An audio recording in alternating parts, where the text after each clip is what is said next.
आपलं छानसं फळ्यावर मी काही उदाहरणं दिलेत, ते उदाहरणं आपल्याला बघायचे आहेत. बघा, छान उदाहरणं आहेत ते तुम्हाला समजूनच घ्यायचे आहेत. आता आपल्याला काय करायचं, बीजगणिताकडे वाटचाल करण्याच्या अगोदर या प्रकारचे जे गणिताचे काही कन्सेप्ट आहे त्या समजून घ्यायच्या आहेत.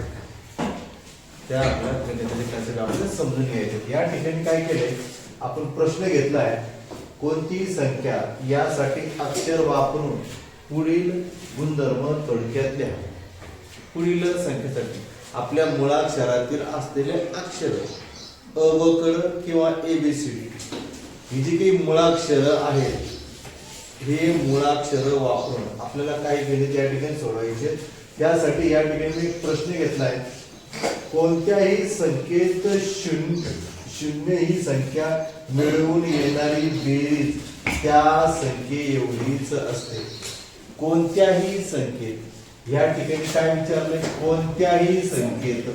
कोणतीही संख्या माहिती का आपल्याला? कोणतीही संख्या माहिती का नाही? माहिती का नाहीये. म्हणून समजा ती संख्या घेतली आपण, काय घेतली, x. समजा आता कोणत्याही संख्येसाठी आपण समजा ती संख्या x. ठीक आहे. कोणत्याही संख्येत शून्य ही संख्या मिळून येणारी बेरीज त्या संख्ये एवढीच असते. आता मग ह्या ठिकाणी ह्या x मध्ये जर शून्य मिळवलं तर काय उत्तर येईल बरं आपलं? या x मध्ये जर शून्य त्याने काय, ही संख्या मिळून येणारी शून्य ही संख्या मिळून कोणत्याही संख्येत, त्यांनी काय, कोणत्याही संख्येत शून्य ही संख्या मिळवून येणारी बेरीज. मग ही कोणती संख्या घेतली आपण x, त्याच्यात काय मिळवायचंय, शून्य. शून्य मिळवलं, या दोघांची आपण बेरीज केली, x अधिक शून्य, काय उत्तर येईल, x असेल ना.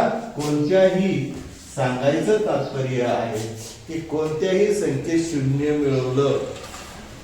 समजा का मी 1000 शून्य, 1000 अधिक शून्य किती उत्तर येईल, 2 रुपये अधिक शून्य किती उत्तर येईल,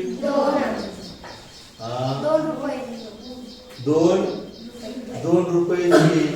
समजा मग या ठिकाणी ह्या समजा तिथे घेतलं मी y ही संख्या घेतली, या y मध्ये शून्य मिळवलं, तर मग काय उत्तर यायला पाहिजे, y यायला पाहिजे, y यायला पाहिजे. y नका करायचं, y काही y.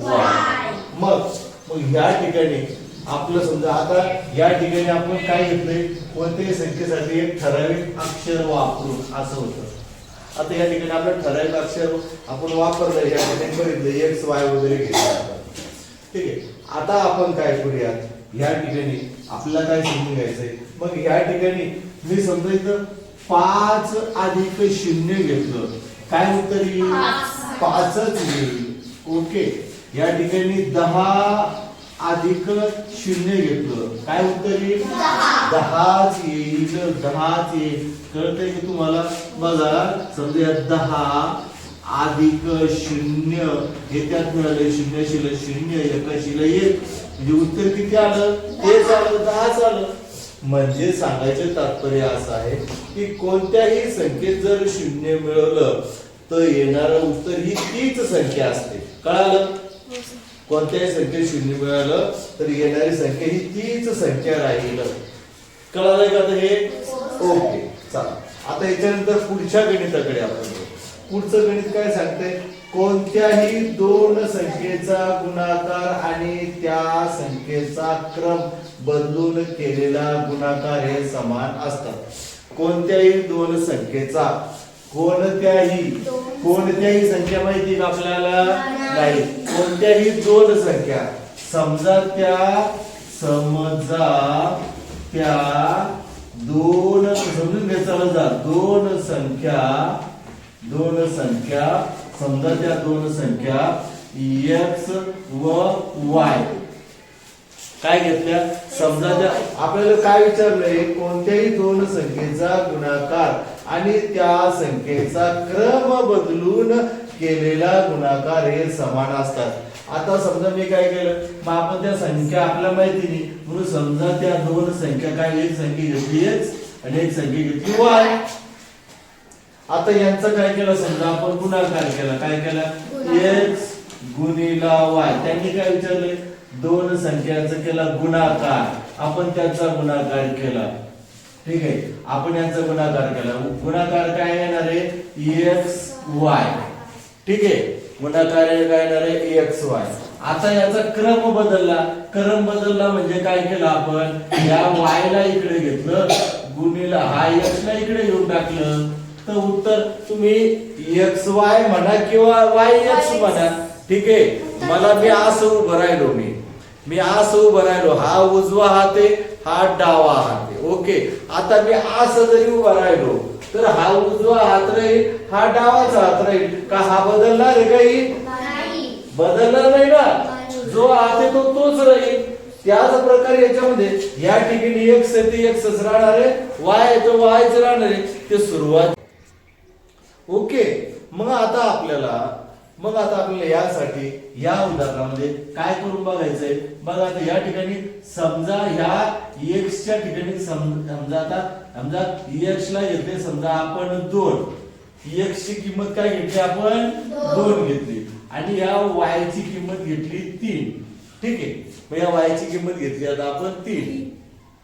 मग आता या ठिकाणी यांचा काय करू, यांचा गुणाकार करून बघू. 2 गुणिला म्हणजे हे घेतलं x गुणिला y घेतलं. x ची किंमत काय घेतली 2, y ची किंमत काय आहे 3. ओके, करा याचा गुणाकार. किती आलं, 2×6 असं केलं. आता पुन्हा डबल काय करू, याचा क्रम बदलू आपण. आता y इकडे घेऊ, x इकडे घेऊ, हे y गुणिला x. ओके, आता y ची किंमत काय आहे, y ची किंमत काय घेतली आपण 3 घेतली. हे 3 एक गुणिला चिन्ह, आणि x ची किंमत काय आहे 2 आहे, हे 2 घेतले. आता या दोघांचा गुणाकार केला, 3 दुणे 6. बघून घ्या, x म्हणजे x इकडे घेतला काय, y इकडे घेतला काय.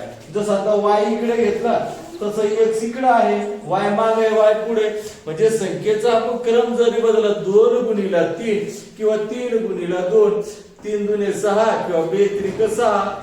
संख्येचा क्रम बदलला तरी गुणाकार किंवा येणारं उत्तर हे वेगळं येतंय का, वेगळं येत नाही. तर तीच संख्या येते, हे या उदाहरणावरून आपल्याला कळतंय.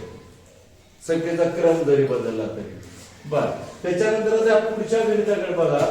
कोणतीही संख्या आणि 0 यांचा गुणाकार 0चा असतो. कोणतीही संख्या आणि 0 याचा गुणाकार 0चा असतो. म्हणजे कोणतीही संख्या, मग आपला कोणतीही संख्या माहिती आहे का, नाही. म्हणून समजा ती संख्या जी कोणती आहे ती संख्या घेतली आपण x. समजा ती संख्या, कारण कोणती आपल्याला माहिती नाही म्हणून आपण x घेतो. कोणी y घ्या, कोणी z घ्या, कोणी a घ्या, कोणी b घ्या. x हा जनरल चालतो तो घेतला.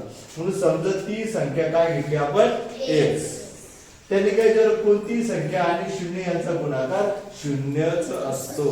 मग या ठिकाणी या समजा मग ती म्हणजे x गुणिला आपण 0 केलं, x गुणिला 0 केलं, 1 0 1 0 0.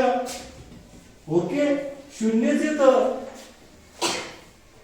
1 0 1 म्हणजे x गुणिला 0 केलं तर 0च येतं.